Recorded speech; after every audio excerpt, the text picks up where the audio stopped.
Hello,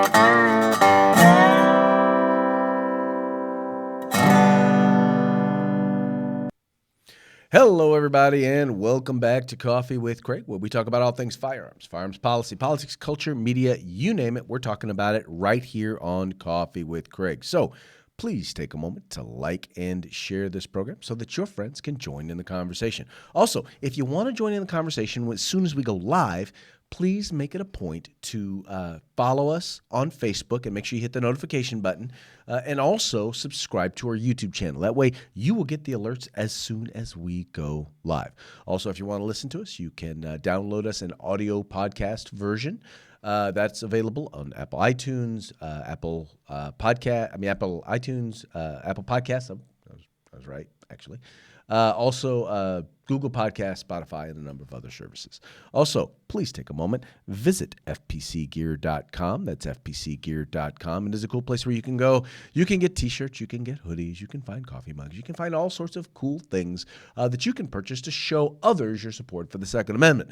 But not just that you support it intrinsically, but you actually support it because every dollar that you spend there goes right back into the fight for our right to keep and bear arms. All right, let's talk about the fight. We're here based in California, but we fight all over the country. And so we follow legislation that's taking place or things that are being introduced all across the country. And you all may have already heard of this one, but I'm going to make sure that you hear of it anyway. In the state of Illinois, they have a new proposed gun law. You are going to love what this bill does. Well, actually, perhaps you are not. Check it out and tell me what you think on the other side. Before Nicholas Cruz killed 17 people at Florida's Parkland High School last year, he posted images of guns, bullets, and a dead frog on Instagram. And before former Marine Ian David Long gunned down 12 last year at a California bar, he posted on Facebook, "I hope people call me insane." Well, this is something that my community is demanding action on.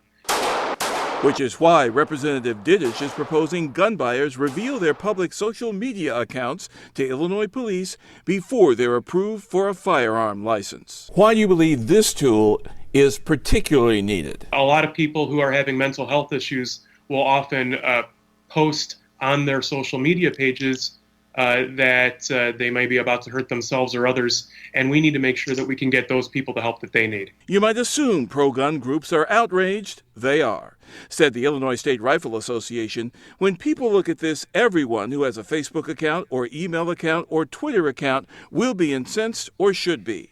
But the ACLU is opposed as well, because the bill doesn't say anything about how that list may be retained and for how long and what uses it might be put to. And the First Amendment group worries police scanning social media may show bias. A person's political beliefs, a person's religious beliefs, things that should not play a part into deciding whether someone gets a FOID card or not. But Representative Dittich isn't deterred. It gives the Illinois State Police additional tools to make sure that dangerous weapons aren't getting in the hands of dangerous people.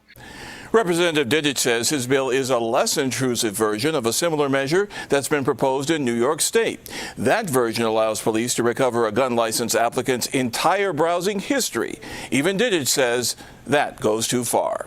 Reporting live in the newsroom, Derek Blakely, CBS 2 News. Rob and Erica? Yeah, interesting, the ACLU and the Rifle Association against that proposal. Don't see that very often. No, you don't. Thanks, Derek. You know, so you guys see what the idea here is, right? Now, I wanted to just touch on something there at the very end of that, where they talk about, the ACLU and the gun rights groups are on the same side.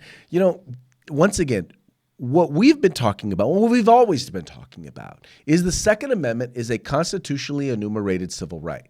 Now, the ACLU largely focuses on other civil rights, and they're not concerned about the Second Amendment. For some reason, that part of the Constitution really doesn't mean much to the ACLU. But they recognize this. They recognize that it's an infringement on other rights. More and more, they're recognizing that these laws that are being introduced are infringements on our due process rights. They're infringements on our free speech rights. They're infringements on our right to privacy. I mean, all of these things are private property rights. They're even the ACLU is having to recognize that, hey, you know what? if we're going to allow this right to be infringed allow them to infringe on other civil rights because of the Second Amendment, we probably need to step up and say something. Because once again, once it's been deemed that owning a firearm is too dangerous for you, well, then what else can they limit? And that's the thing. In this particular case, they don't talk about, well, what would cause you to be to lose your right to be able to own a firearm? Why would you be turned down? Now, is it inflammatory speech? Because see, in some of these cases, what they're talking about is if you say things that might be offensive to people, well, let's say someone happens to be pro-life and they say that if you believe in abortion, you're a baby killer. Well, that might wind up causing you to lose your FOIA card, right?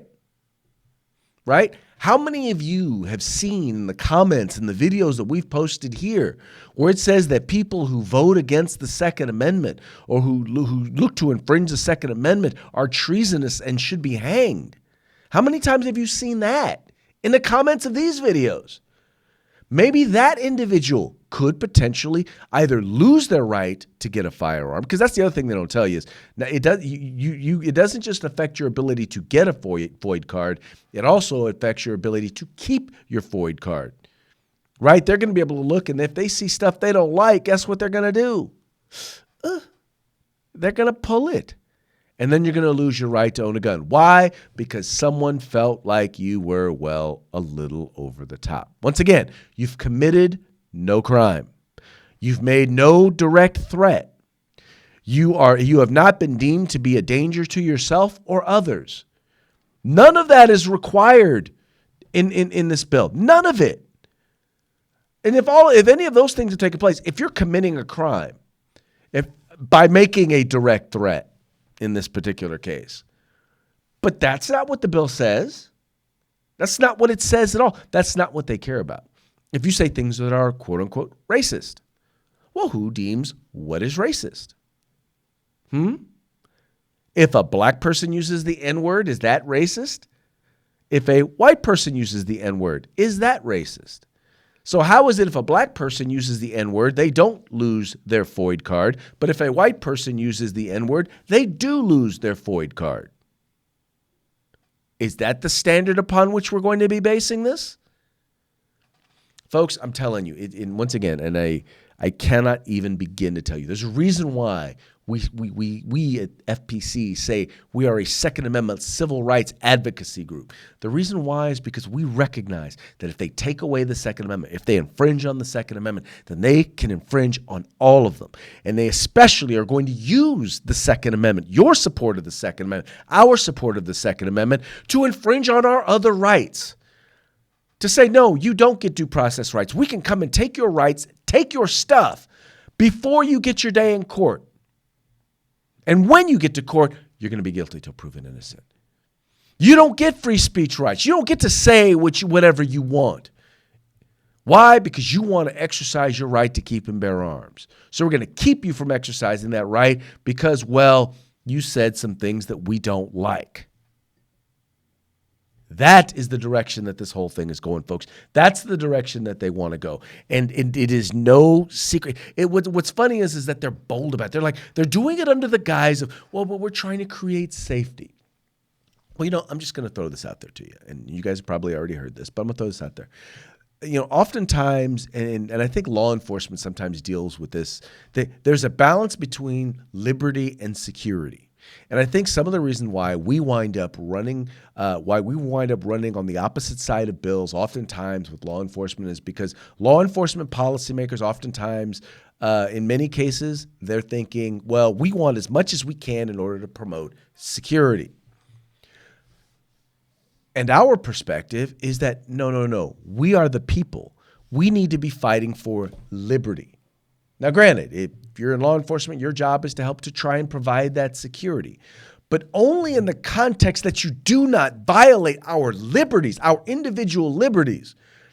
Because in the most extreme case scenario, if you totally wanted to keep us safe, you would take away all of our firearms. You would lock us in our homes and only let us come out during designated times.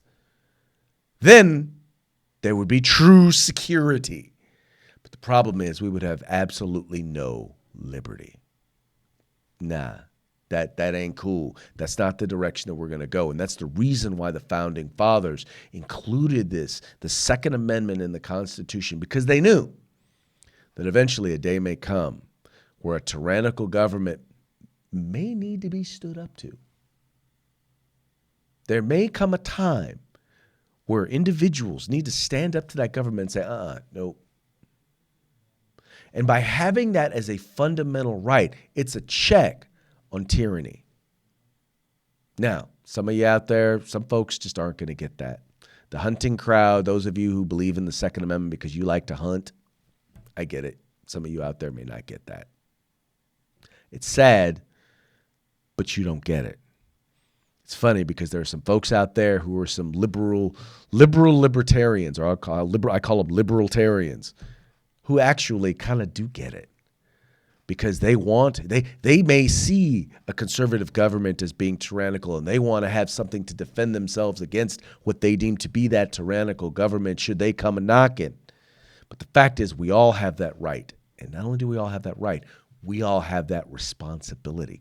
That's why the militia was required back at the founding of our country, because every community, every adult at that point, male, needed to be in a position to be able to defend themselves, their family, and their community, and therefore they needed to keep arms. They were required in some cases to keep arms. That's what the militia was. The militia wasn't the National Guard. The militia wasn't the police. The militia wasn't the army. The militia was the people. The people, the individuals who were there to defend themselves, their families, and their communities from all enemies, foreign and domestic, up to and including a tyrannical government. And for them then to come back and try and say, we're now going to try and infringe on your free speech rights. Well, let's just be real, folks.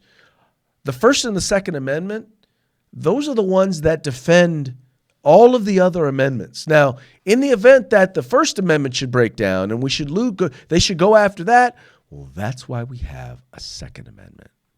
So, anyway, this is a bill, this is an idea that, once again, as you notice, started in New York, and now it's in Illinois. So you absolutely positively know it's going to be introduced somewhere else.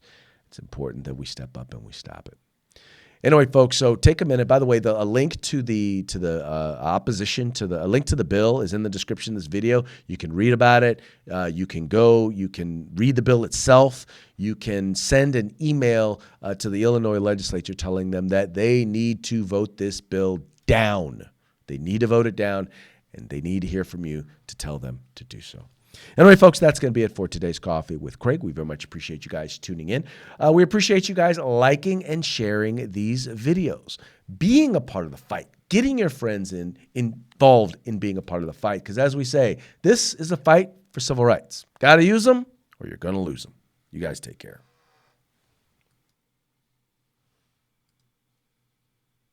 If you like our videos, follow, subscribe, like, and share.